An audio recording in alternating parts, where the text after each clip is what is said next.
जय हिंद समाज बंधुओं। मैं डॉक्टर BL कुमावत अचरोल जयपुर से। और जो मानव सभ्यता है, मानव सभ्यता में जो मानव सभ्यता की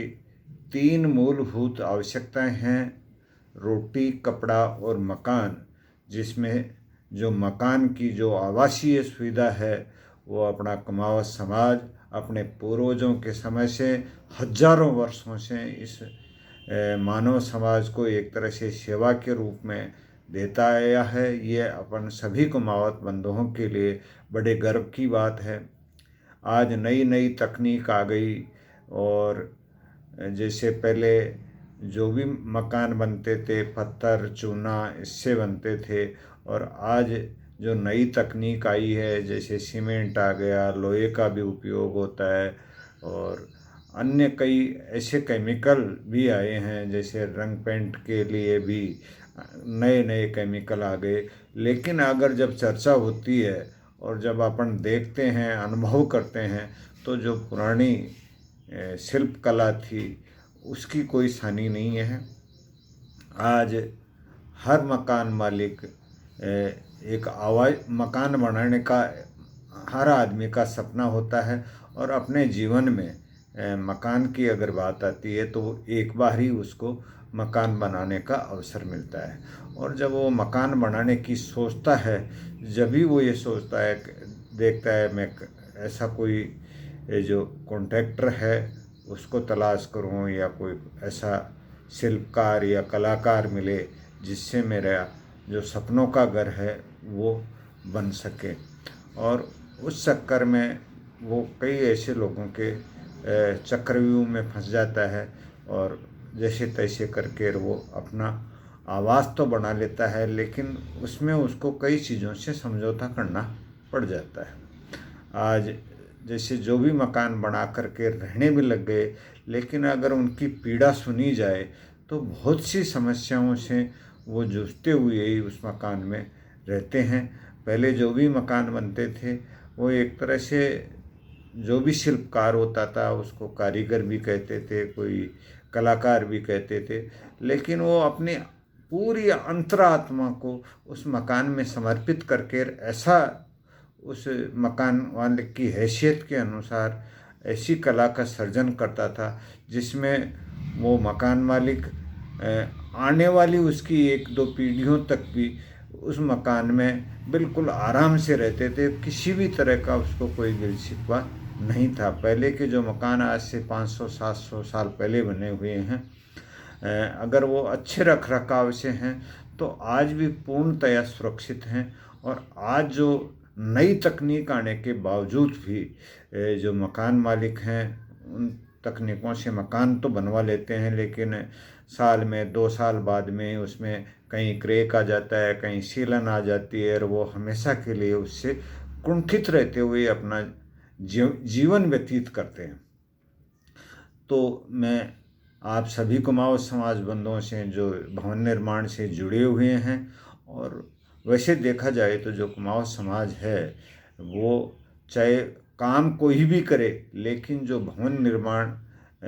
का जो कला है वो उसके DNA में ही समाहित होती है। तो आप सभी शिल्पकार हैं, और एक तरह से नल और नील के वंशज हैं आप, और आप सभी को मैं इसके लिए एक सोचने वाली बात है कि अपन जो मकान मालिक हैं जो रह रहे हैं उनकी पीड़ा को सुने और उसको एहसास करते हुए ऐसे विकल्प तलाश कर रहे हैं जिससे आने वाले दिनों में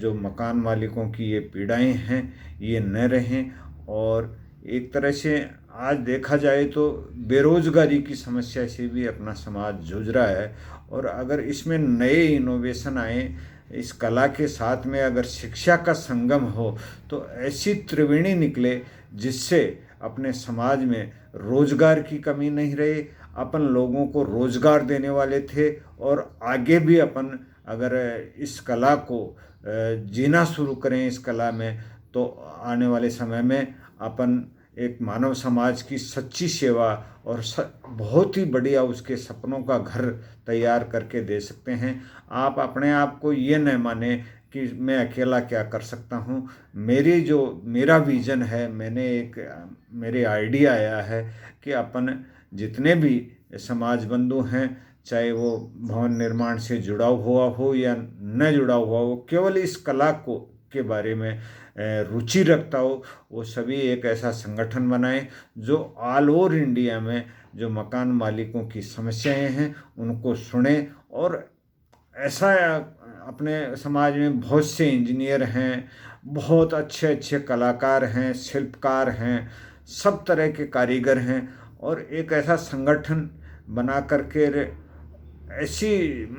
आवासीय सुविधा मानव समाज को इस नई तकनीक के युग में दें जो समस्याओं से कोसों दूर रहे। और इसके लिए मैं आप सभी समाज बंधुओं के विचार आमंत्रित करता हूँ। आप जो भी ये मेरा वीडियो देखें वो देख करके अपने आप को नल नील के वंशज मानते हुए, नल नील जो रामायण काल में हुए और पूरे विश्व में पहले ऐसे शिल्पकार समझ लो, या आज के भाषा में उनको सिविल इंजीनियर हुए वो, और वो सिविल इंजीनियरों ने एक ऐसी जो राम सेतु नाम का जो पुल था वो उन्होंने तैयार किया जो आज भी पूरे विश्व में एक तरह से अचंभा बन करके मौजूद है। तो आप अपने आप की जो ताकत है आप उसको पहचानें। अपने और जातियों में बच्चे पैदा होते हैं, लेकिन कुमाऊं समाज में जन्मजात इंजीनियर पैदा होते हैं। दोस्तों, अपने आप को पहचानो और इस समाज को एक नई ऊंचाइयों पे ले जाने की शुरुआत करो। और आज जो भी अपन मकान मालिक के जो समस्याएं सुनते हैं तो अपने को भी पीड़ा होती है, तो ये सोचो कि उस मकान मालिक को जो उसमें रहता है उसकी कितनी पीड़ाएं होंगी, उनकी अनुभूति करते हुए इस नए जो मेरा आइडिया है उसके ऊपर मनन करके एक ऐसा संगठन तैयार करें जो ऑल ओवर इंडिया में अपन आवासीय सुविधाएं दे सकते हैं। और समाज में ये भी एक मुख्य बात है अपने आप में, अगर आप कोई भी काम के लिए कुमाऊं समाज का आदमी जाता है तो भवन निर्माण में एक अलग ही पहचान मिलती है, उसको एक ब्रांडेड नाम है। और उस ब्रांडेड नाम को अगर अपन ईमानदारी से मानव समाज में पुनः जीवित करें तो अपन इस आवासीय समस्याओं से छुटकारा दिला सकते हैं। जय हिंद, जय कुमाऊं समाज।